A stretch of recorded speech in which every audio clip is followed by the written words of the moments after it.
Hey, Facebook. I just wanted to say hello. And my name is Kayla. I'm a mental health counselor in Wilmington, North Carolina. I just opened up Evolution Wellness in February. We're a holistic healing center offering massage, aesthetics, counseling, health coaching, acupuncture, and more. We're really excited to be here and be part of the community and offer you workshops and services to help you be your best self.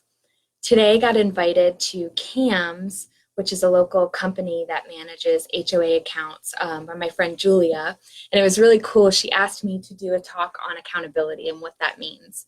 So, accountability is this strong, powerful thing. And as I got thinking about it, I started thinking about how accountability just starts everything in our lives. So I wanted to get on Facebook Live and offer you guys a little chat about accountability and what it could do for you in your life and how to do it.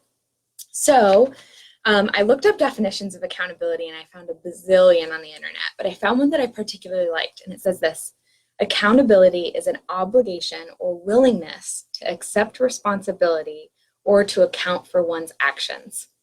Okay. So the first start of accountability, the first part of it that we need to think about is it starts with you, right? You need to model the behaviors that you want from your loved ones, from your colleagues, from your employees, from your community. If we take accountability for ourselves and our own roles in our lives, then we're modeling that for everybody else in our lives. So it really does start with you. So from my perspective, accountability starts with clear expectations. What I mean by that is, if I don't know what's expected of me in my role as a counselor, for example, how can I be accountable for when I'm failing or struggling, or even when I'm having successes? How do I know that that was, my success, that I own it truly, right? So the first step is really clarifying your expectations in your different roles in your life. What I like for clients to do is take a piece of paper, put lines down the page, and kind of identify what roles you serve in your life. So I am a girlfriend, I am a dog mom, I am a family member, I'm a business owner, I'm a counselor, I'm a friend, right? Okay, and I want you to really think about each one of those roles and think through, what are your expectations in that role? It is expected of you, if you're a partner to somebody, that you date them, that you show them interest, that you support their goals, that you encourage them and use kind words. It is an expectation of you as a human being to eat good, take care of yourself, work out, have a normal sleep schedule, have a structure or routine that serves you, right? So really think through, what are those expectations in each one of my roles? And I want you to think about labeling, what expectations do you have of other people in your life? What are those expectations that you hold for your partner, for your team members, for your employees, from your children, from your friends? And are those clear to those people? So we've got accountability, starts with clear expectations, and then having expectations clear to other people in our lives. So for example, what are those expectations that you have for other people, and how are you communicating those expectations? From my perspective, we are amazing at communicating in a very critical way. You don't empty the dishwasher. You didn't call me. You haven't hung out with me in 500 years, right? For our friends. However, if we're not communicating those expectations clearly from me perspective, then how can people take it kindly? If we're saying, you need to do this, instead of I'm feeling XYZ, then we can't be heard. And that's the whole goal of communicating, right? Is to be heard and to communicate with our partners. So I want you to think about communicating from this perspective. I feel, emotion word, not I feel you're a turd, that's cheating. I feel stressed, or I feel loved when you, whatever, right? About what, not about who. So it's also cheating if you say, I feel stressed that you never empty the dishwasher, is another criticism or targeting aggressive communication, right? I feel emotion word about what describe the situation. I feel our house chores aren't getting done. I feel like you're not helping me support me in my role in my business. I feel like you're not showing up for time. I feel like nobody's showing up on time for their shifts, right? And I need. So a lot of times in our lives, we are really good at labeling negative needs. You don't do this, she doesn't do this is struggling, we don't like this, right? I want you to start thinking about how to label positive needs in your life. I really need you to empty the dishwasher every Tuesday and Thursday. I really need you to give me more affection, give me more attention. I really need for you to show up for your shift on time. It's really important to me, and it leads me to feel more dependable. You're more dependable, right, in our relationship. So we have accountability starts with clear expectations and communicating our expectations for others in a non-aggressive way so we can be heard. Yeah?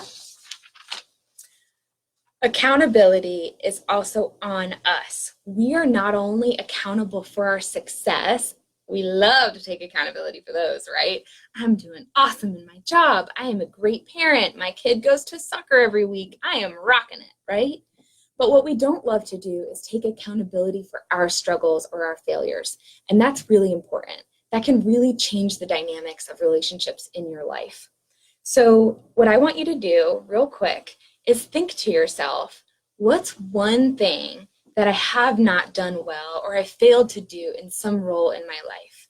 For example, maybe your role as a dog mom, you haven't walked the dog in 2 days. Failure, okay? Or maybe as a boss, you haven't communicated compassion for your employees. Or maybe as a parent, you haven't been patient. You've been frustrated too easily, right? Okay. Taking accountability and communicating accountability to other people in our lives really changes the dynamic of a relationship. If we are communicating that we are taking responsibility and accountability for our struggles and our failures, it allows for other people to do the same. It's easier for me to take accountability for my struggles and failures if you, my friend, my colleague, my employee, are taking accountability as well. Take accountability for a struggle in one of your roles in a relationship in your life in the next week and see how it changes the dynamics in your relationship. We love to start out conflict conversations or things that we need or arguments we're having with our partner by labeling their failures, their struggles, what they aren't doing, right? Instead of starting the conversation with maybe a failure or struggle that you are accountable for. Hey, I know that in the past week, I've been really wrapped up in my work and I haven't shown you attention and I haven't done anything nice for you. I'm taking accountability for that. I could do better. See how that changes the dynamics in any of your relationships. Accountability is not a one-time thing. It's an all the time thing. So as counselors, we promote consistency. Consistency with your health plan, consistency with your job tasks. Consistency breeds routine, which we love as human beings. Consistency breeds accountability for everyone. So if I hold myself accountable for my expectations and my roles 100% of the time, those around me are going to know that, and they're going to treat me that way, and maybe they'll take accountability for their roles and expectations 100% of the time. Okay, so a little bit of a review here. Accountability starts with you. Clear expectations are important. Having clear expectations for ourselves and our different roles in our lives, but also having clear expectations for others and communicate. I can't talk. It's distracting to look at yourself while you speak. Communicating the expectations that you have for others in a way that owns your own feelings, right? You're accountable for your successes as well as your failures, and that communicating accountability for your failures can be very powerful in your relationships. And also, accountability is not a one-time thing. It's an all-the-time thing. The next is accountability applies to one and all. We cannot hold our friends accountable for reaching out to us for Bob and Sue and not hold Kate accountable, for example, right? So if Bob and Sue have to reach out to me and I have that expectation, I'm going to get upset if they don't reach out to me in a week. How come it's fair that Kate is busy, so I'm letting her off the hook? Holding everyone accountable equally is really powerful. Accountability cannot be delegated. So if you want people to accept accountability, ask them if they have all the tools that they need to be successful.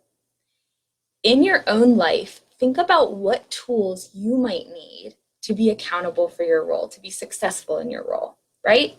As a teacher, which I know Miss Lizzie is, what tools do you need in order to be successful at your role of being a teacher? That might be something as small as, I need pencils, I need paper. Or it might be something as complicated as, I need parents to engage with me more when we have meetings or open houses so I can meet them and have a relationship with them. Think about the tools that you need in each role of your life to be successful. And make sure that you reach out for those. Who's responsible for making sure you have clear the tools that you need to be successful, right? Okay. Also, accountability is the difference between success and the difference between failure.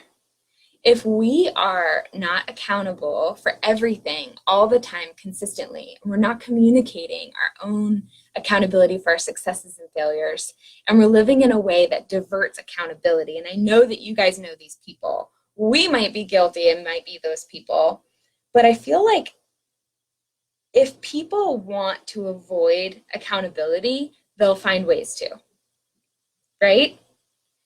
Accountability is not only recognizing that if you're accountable for the different roles of your life and you live this way, you are going to own the success that you breed, that you create in your home lives, in your community lives, and in your workspace.